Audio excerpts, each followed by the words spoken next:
So, Lionel Messi, his time at Barcelona has come to an end. Yesterday it came to an end, 21 years at the club. Is he coming to the Premier League? Probably not. It was emotional, that press conference. It was translated, Ali, by somebody who sounded equally as emotional. And I don't know whether they were doing that deliberately or whether they just knew him or, just felt it was a tough watch, would you? It was a tough watch. It was. I really felt for him. This is what he said in the press conference. I'm really sad because I didn't want to leave this club. I love Barcelona and I wanted to stay. My contract was ready. I did everything in my possibility to stay. So during his time at the club, 672 goals, 778 matches. It's not a bad return, is it? In all competitions, 34 trophies, including 10 La Ligas and 4 Champions Leagues. A move to PSG could be on the cards. That's the rumours at the moment. So why don't we ask someone who knows better than we do? Spanish football expert Graham Hunter joins us now. Good morning, Graham. Good morning, Graham. Morning. Thanks for joining us. Graham, great to see you, mate. I've got to ask you though, I was a little bit surprised. I need to look out the Kleenex for that press conference, but it was, I tell you in all seriousness, mate, it was pretty emotional, eh? There needs to be a British law against two tearful Scots on the same radio programme in the morning. Listen, you've saved me a little bit, Laura. Ali's given me a little bit of wriggle room because I'm not a Barcelona supporter. I lived here 20 years. I remember seeing Messi in the B team before I ever saw him play for the senior team. I've been at most of the games, certainly watched or reported on all of them.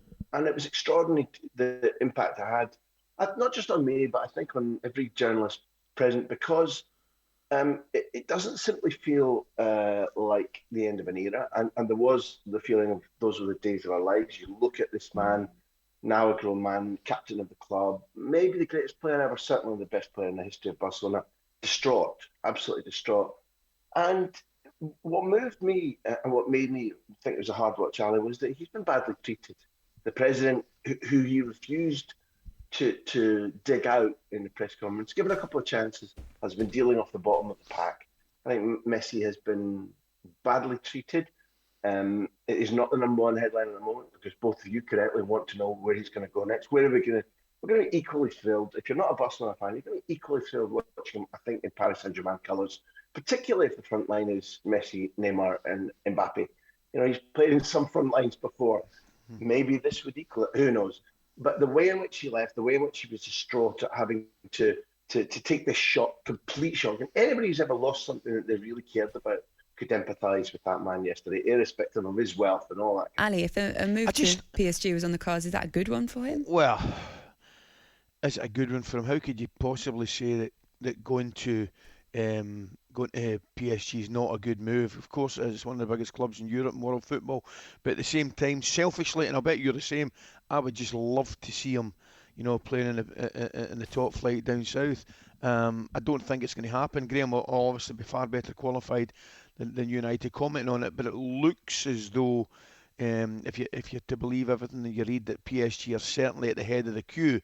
He did say in his interview, which was, as I say, I sat and watched, that there had been, and I think he used the term, a good few clubs interested, as you would expect and hope with somebody of his talent. But the way he was talking and the way it's looking, I think PSG will certainly be at the head of that queue. But selfishly, I've got to say, I would love to have seen him, play down south, but it doesn't look as though that'll be the case. The kind of fanfare surrounding where Messi will go next is going to be huge, obviously. I know Pep Guardiola said, and I want to find these comments, Pep basically said, if we knew he was available, we didn't think he was available, but if we knew he was, it might have changed things. Obviously, they just got Grealish, so I don't know how that leaves Grealish feeling, but I mean, look, it's Messi, isn't it? Anyone would try and take Messi if they had the budget to do so, because his wages are going to be massive, Ali. Free agent, though. Free, yeah. You're absolutely right. So, but and that certainly helps. But his wages will obviously be absolutely massive as well. And you look at, there's probably only 3 or 4, maybe even 2 or 3 clubs capable of paying those wages. You'd probably include, certainly PSG, maybe Manchester City, and 1 or 2 others. But at the same time, as I say, not sad. Well, it is sad. I mean, I thought that whole press conference was sad because clearly, and I don't know about you, Laura, I've got to be honest, I initially thought that it was a kind of, the whole thing was a cover and he was going to stay. I genuinely thought that. But then the more it went on, I'm thinking, no, he actually is. And clearly, the press conference and the emotion that was there last night, he's definitely off. So, no, it looks like PSG at this moment in time be brilliant, brilliant for French football. But selfishly, it'd been great for us, wouldn't it? Do you think they'd retire the number 10 shirt? Yeah. No. Probably should, right? I mean, Laura, I've got to say, because it's all been about Messi leaving Barcelona, as you would imagine, there's been a lot of footage going about. Oh my God. I mean, dear me. I mean, absolutely ridiculous. Ridiculous. We sat and watched. I watched it with the two kids yesterday with 20 minutes on the video, and he was just doing things that aren't right. Amazing, absolutely amazing footballer. Absolutely. It's funny, isn't it? The tone, even of this section, is we're almost in mourning. I know, and some we shouldn't be, because once we go over and he gets over the disappointment of leaving Barcelona, you got to look, it's a fresh challenge. What a challenge! I mean, he could be the man that could get PSG, the Champions League, win the Champions League, for example. And I mean, what a mouth-watering front three, as Graham said there. Neymar and Mbappe. Also, Ramos just gone to PSG as well. Ramos and Messi playing for the same team. It's going to be so weird. It's great, because of the picture, I don't know if you see it over the weekend, with when the two of them are squaring up to each other, Barcelona versus Real Madrid, and it was a brilliant picture. Ramos was kind of eyeballing him, and I thought, well, I tell you, he's going from wanting to stop him to wanting to protect him, It's funny because it will make me want to watch it more. Do you know what I mean? Without doubt. It'll make me want to watch PSG every week. Yeah, without doubt. Of course it would. Absolutely. There's no getting away from it. But it's certainly it's a change.